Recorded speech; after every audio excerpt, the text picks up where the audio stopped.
মাটির ঢিপির ওপর গরুর বাঁট থেকে ঝরে পড়ত দুধ। সেই ঢিপি খনন করতেই উঠে আসে শিবলিঙ্গ। 500 বছরের প্রাচীন পঁচিটগড় রাজবাড়ির পঞ্চেশ্বর শিব মন্দির নিয়ে রয়েছে নানা ইতিহাস ও অলৌকিক ঘটনা।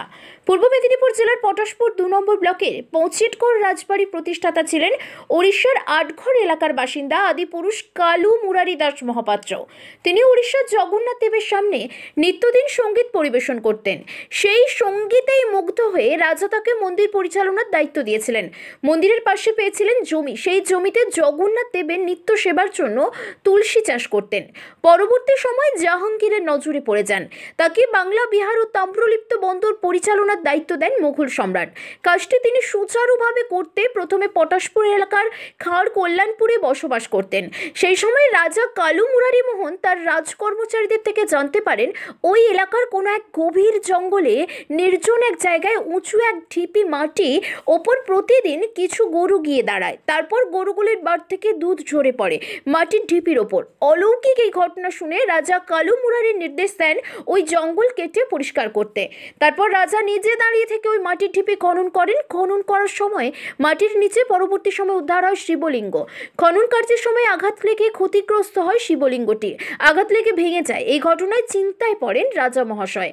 ডাক পড়ে রাজপুরোহিতের নির্দেশে শিবলিঙ্গের চারপাশে বেনারস থেকে এনে আরও 4টে শিবলিঙ্গ বসানো হয়। ওই শিবলিঙ্গ দিয়েই কালু মুরারি দাস মহাপাত্র তৈরি করেন পঞ্চেশ্বর মন্দির। ধীরে ধীরে পঞ্চেশ্বর নামটি প্রচার হতে থাকে। পঞ্চেশ্বর থেকেই আজ পঁচিট গ্রামের নামকরণ হয়েছে পঁচিট। এখানেই তিনি তৈরি করেন পঁচিটগড় রাজবাড়ি।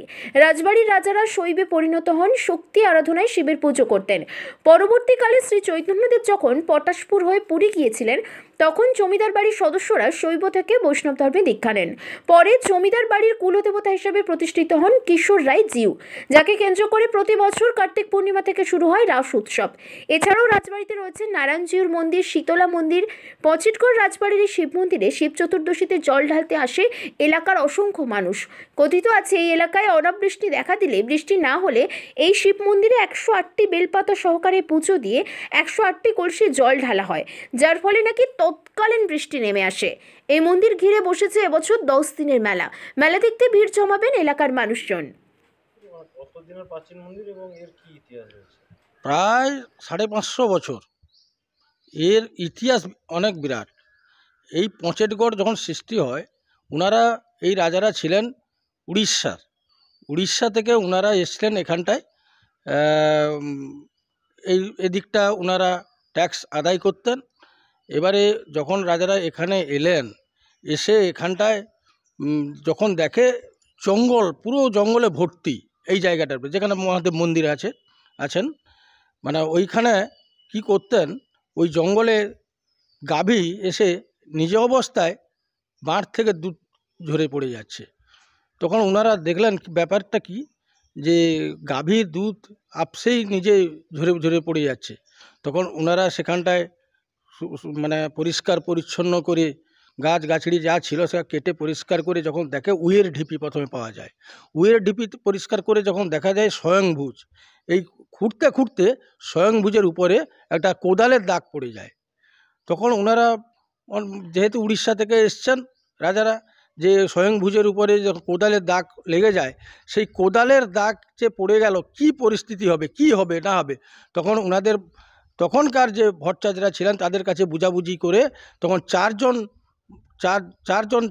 চার কোণে শিবলিঙ্গ স্থাপন করলেন।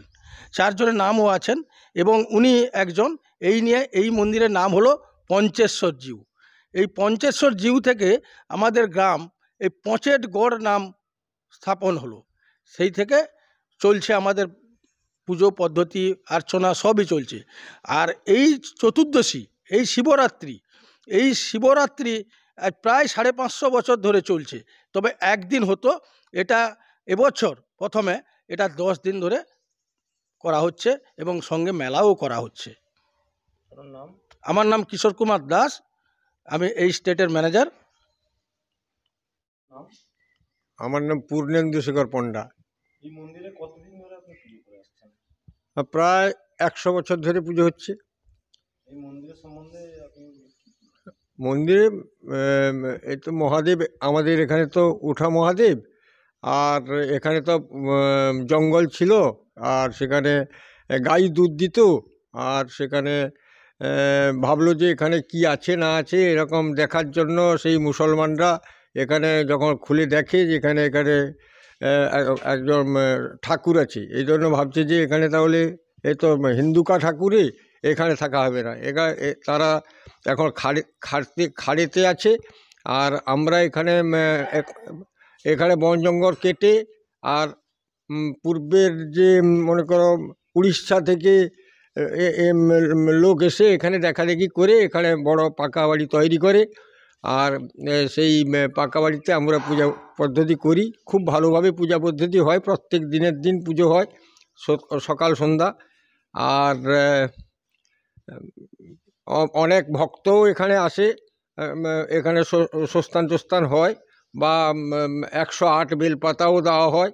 আর যখন অনাবৃষ্টি থাকে তখন এখানে এই মহাদেবের মাথায় 108 কলসি জল ঢালা হয়। জল ঢাললে হয়তো মনে করো সেই মুহূর্তে হয়তো বৃষ্টি হতে পারে। এরকম করে আমরা 2-4 বার করেছি, আর এখনও পুজো পদ্ধতি করি আর এখানে আসি।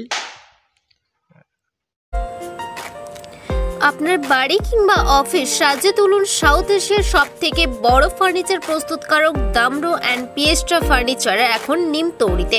অত্যাধুনিক মানের ফার্নিচারের সম্ভার নিয়ে মধ্যবিত্তের নাগালের মধ্যে প্রিমিয়াম কোয়ালিটির ফার্নিচার মানেই দামরো অ্যান্ড পিয়েস্ট্রা। যোগাযোগের ঠিকানা নিমতৌড়ি মেসন স্টোর, ডিএম অফিসের বিপরীতে। কল করুন 7719356412।